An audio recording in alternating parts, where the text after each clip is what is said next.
Oh, what's going on, everybody? It's Adrian Hunter from over here at Pipe Dream Hookah, and today I have a pretty necessary video is what I think it's going to be. I don't know if you guys have noticed, but recently most of the really big vendors have started to carry the Mazaya brand of hookah tobacco. And here in the States at least, I haven't seen a whole lot of content around Mazaya.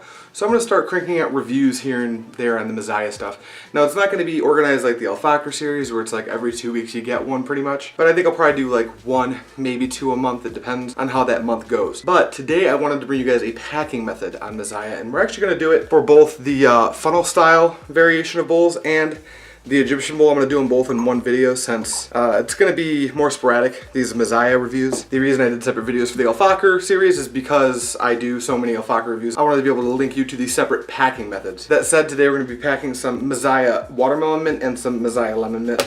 I'm going to mix them because I think it's a pretty good mix. I'm probably also going to have a few Mazaya reviews coming at you very soon. We've already done the lemon mint, but you can expect the watermelon mint coming very soon. I actually like this a lot. Spoiler alert. But yeah, that said, let's go ahead and cut over to the main part of the video. Pack some of this stuff. Maybe I'll show you guys how it actually performs and all that good stuff. Be right back. Alright, so really quickly, most of my regular subscribers already know how to do this stuff, but if you're watching this video and you're a new hookah smoker, I'll just go over the materials that are typically needed to pack a bowl of hookah.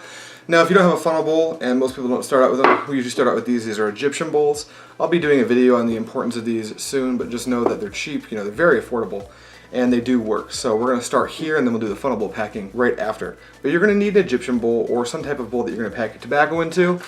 Typically, you're going to want to use foil. You don't always need foil, but we're getting to that in a little bit. I personally recommend an oyster fork and a foil poker. I like to keep some tissue around just in case the cleanup gets obnoxious.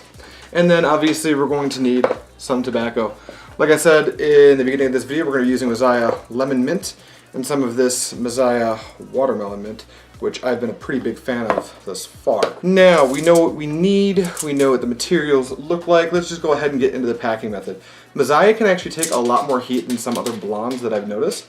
So instead of doing just a straight up fluff pack, or what some people call a semi-fluff pack, where you kind of do a fluff to just above the rim and give it a little bit of a tamp down, so it's got just the slightest bit of density. We're going to go ahead and move this all the way over to a normal pack like you would do with fakher. This is a lot less sticky than fakher, and it breathes a little bit better, but I think it takes heat a little bit better too. So again, we'll start with the Egyptian bowl, and to start we're going to need to mix our tobacco up. Now, I personally like to mix tobacco up before packing it into the bowl, because I feel like if you mix the Shisha tobacco up instead of packing it in a layer or side by side, the flavors kind of marry a little bit better. So let's go ahead and do that. Now I'm going to do this by guessing how much we would need. I'm not going to measure it out. You know what? I am going to measure it out just so you people who may not know how to do this can see it. Quick overview on Mazaya. I might do a whole video on this, I'm not sure yet. But Mazaya dyes their tobacco according to what the flavor is. So like this watermelon mint is going to be like a pinkish red color. The lemon mint, I don't think they dye. If they do, it's very minimal. But it's going to be mostly a golden blonde color. But their mints are green. The double apple is very, very red. So, keep that in mind. You're probably going to get dyed tobacco. This isn't a huge deal for me personally, but some people, it really puts them off. So I keep that in mind. Now for the measuring portion, it's pretty simple. If you're doing a 50-50 pack like I am, just kind of roughly take some of the tobacco after stirring it up to get the juices flowing. And just pack about halfway. It can be pretty loose. I usually like to go just under halfway because after I fluff it up, it's going to take up a little bit more space. And then I'm going to do the same thing with the lemon mint. For those of you who haven't tried Mazaya's lemon mint, I'd recommend going and looking at one of my first reviews I've ever done. It was actually on Mazaya's lemon mint, and this is the flavor that made me really enjoy lemon flavors. It's also the flavor that ruined lemon flavors because it's a natural lemon mint, which you don't see a whole lot of here in the community. So, hey guys who own hookah brands, get on that. Bring me more natural lemon flavors. Anyway, once you have it to about this point, nice and half, we're just going to dump that out, completely eliminating all the work we just put into this. Just kidding, it's really not that much work. And then we're going to go ahead and mix this stuff up with our hands. Nice thing about Mazaya is it is wet enough to smoke very well, produces very good clouds. But it's not so wet that it's going to be sticky like fakher or anything like that. Maybe like the latest batch of Alchemist has been. It's been pretty wet. Not really soupy, but definitely sticky. So I really appreciate the way Mazaya does their cut and their juice content. And there we go. You can kind of see the consistency of the cut and the juice right there. It's just very good for packing the way we're about to pack it. Now once you have it mixed up like this, you can just go ahead and take a handful and pack it right in. Kind of a fluff. Just use your thumb to break it up. Let it drop in where it's going to go. Try to fill as much of the bowl as possible. It's not really a big deal if it's not completely even. We're going to use a toothpick slash foil poker slash hand slash oyster fork, whichever you prefer, to kind of mess with the tobacco after it's all in there anyway. So there we go. We've gotten all the tobacco into the bowl.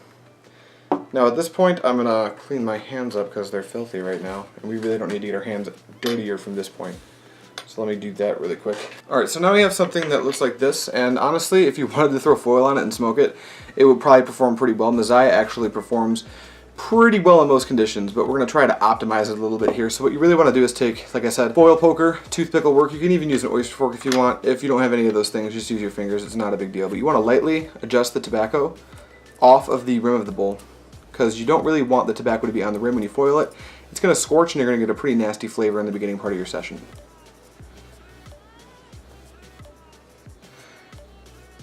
And you're going to want to even it out so it's mostly flat, but we don't really need to put it underneath the rim. You can actually keep this to just at about rim level. If you don't like to smoke hot, you can go ahead and tamp it down just barely below rim level, but this stuff takes heat so well I don't think it's going to be an issue one way or the other. Okay, now we have something that looks like this. And this would be done. We could actually consider this finished. It's a nice normal pack. And there's not very many air gaps, but it's also not super dense. And fakher performs pretty well this way, but I found that if I adopt a method I actually use when packing fakher into an Egyptian bowl, it smokes even better and you get a better draw. And for anyone who's seen that video, you know what I'm about to do, but go ahead and take your poker, toothpick, your pinky if you don't have any of those, stick it right down through that center hole and kind of spin it. Or if you got your pinky, just kind of jam it, I guess, to get some of that tobacco out of the way. Once you have a little hole cleared, you're going to use your pinky anyway. And clear out a little hole, kind of a makeshift funnel in the center of the bowl. And what that's going to do is it's going to open up your airflow a little bit, and it's going to give you a nicer draw. And I find that the smoke just is overall better, and since you kind of have some points of contact inside of that hole, the tobacco is actually going to burn quite a bit more evenly. Now I'm sure most of you know how to foil the bowl, but for the sake of consistency I'm going to go ahead and foil this bowl for you and finish the job we've started, because I kind of want to smoke it. It looks like it's going to be pretty good. We'll go ahead and take 1 layer of HD foil, 2 layers of regular duty foil, whatever you want to do. And we're going to do the usual. We're just going to drum tight it over our bowl. We got to be careful with this one because it has this kind of, I don't know if you can see that, it's got this pokey edge right here. And it tears foil. But we'll see if we can not tear our foil, I guess. There we go.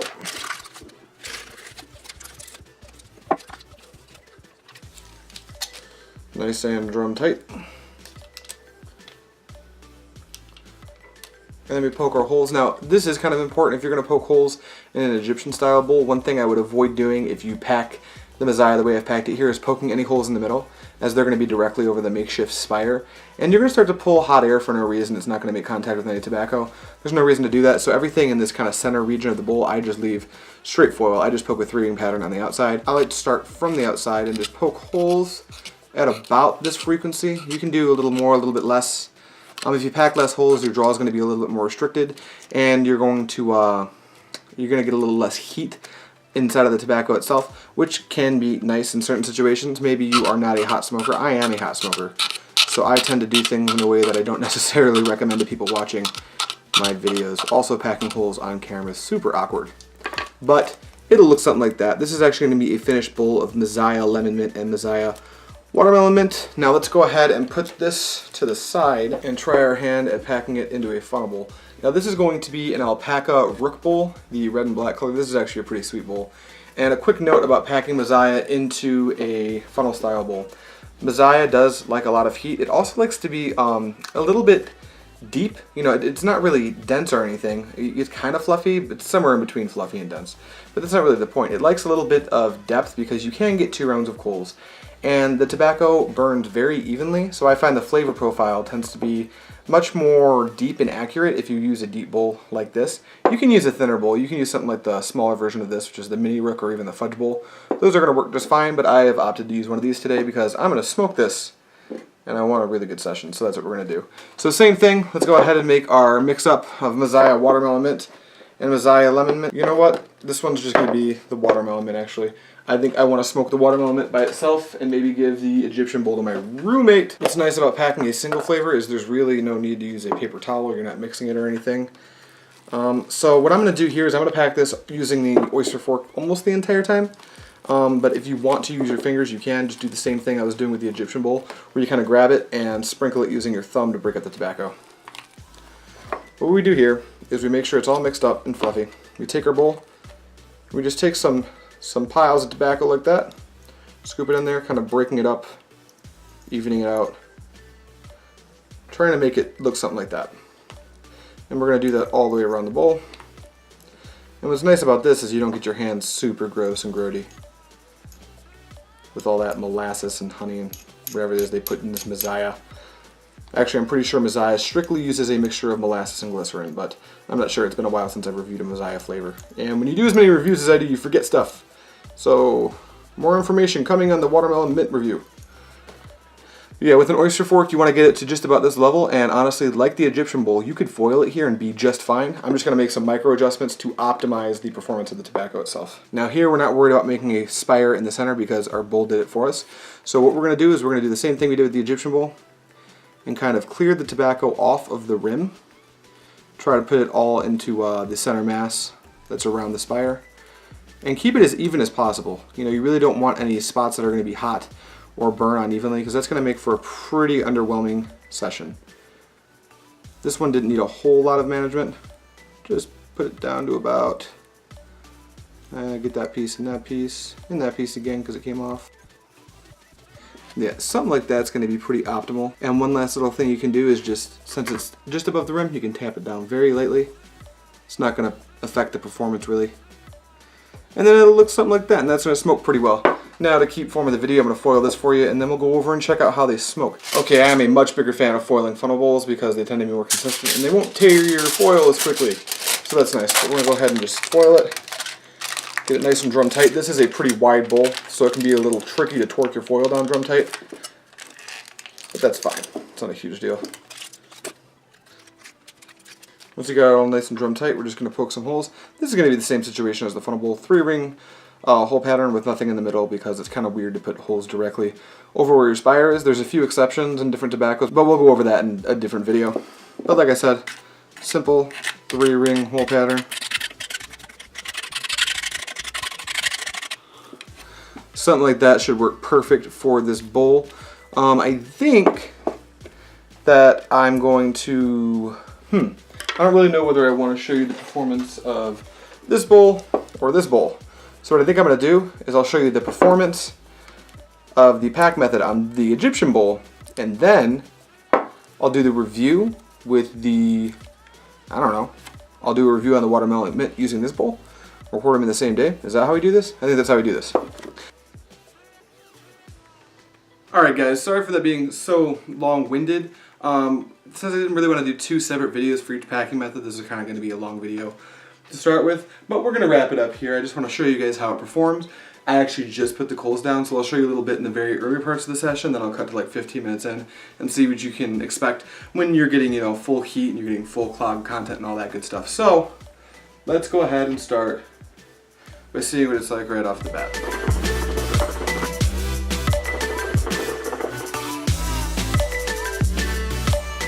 The clouds are lacking, but we are on the first like 3 minutes of the session, so that's to be expected. For those of you who are wondering, these are 3 titanium flats on top. It's kind of my go-to flat coal. Super easy to get over here where I live. But with 3 flats up on top of this Egyptian bowl, it's going to be a pretty good amount of heat. Like I said, Mazaya is not really going to have any problem taking it. And in about 5 to 10 minutes, I'm expecting to get some pretty insane cloud content. So maybe I should just do a jump cut. Oh, hi guys, Jump Cut Hookah here with Jump Cut Hookah. And we're like 5 minutes into the session, and the cloud content has changed, and so has the flavor profile. So let's find out what the clouds look like, and then I'll explain the flavor profile since you guys don't have taste-o-vision in your computers yet, because it's in beta.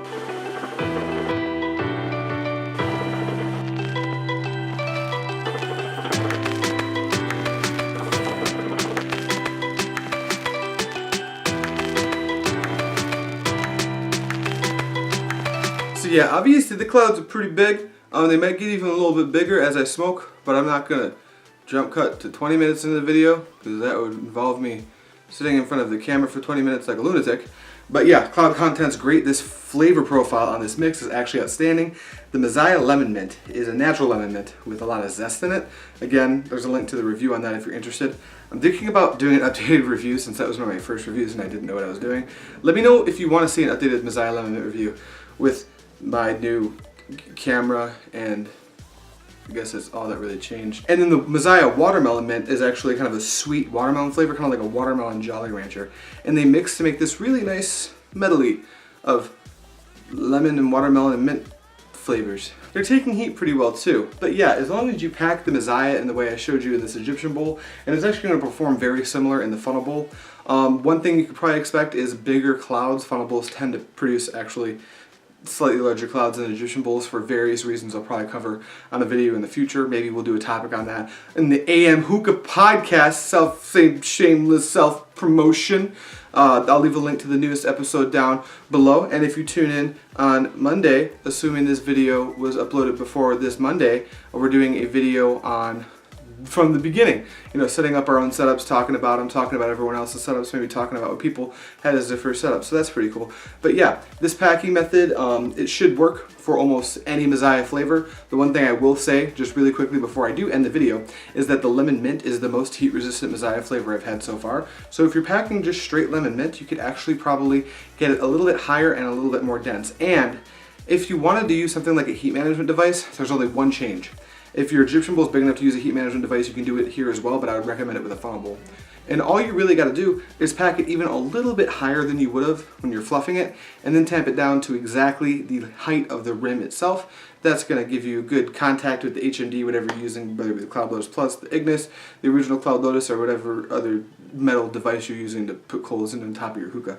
But yeah, those are going to work pretty well as well. But that's going to cut it for this video. Thank you guys so much for watching.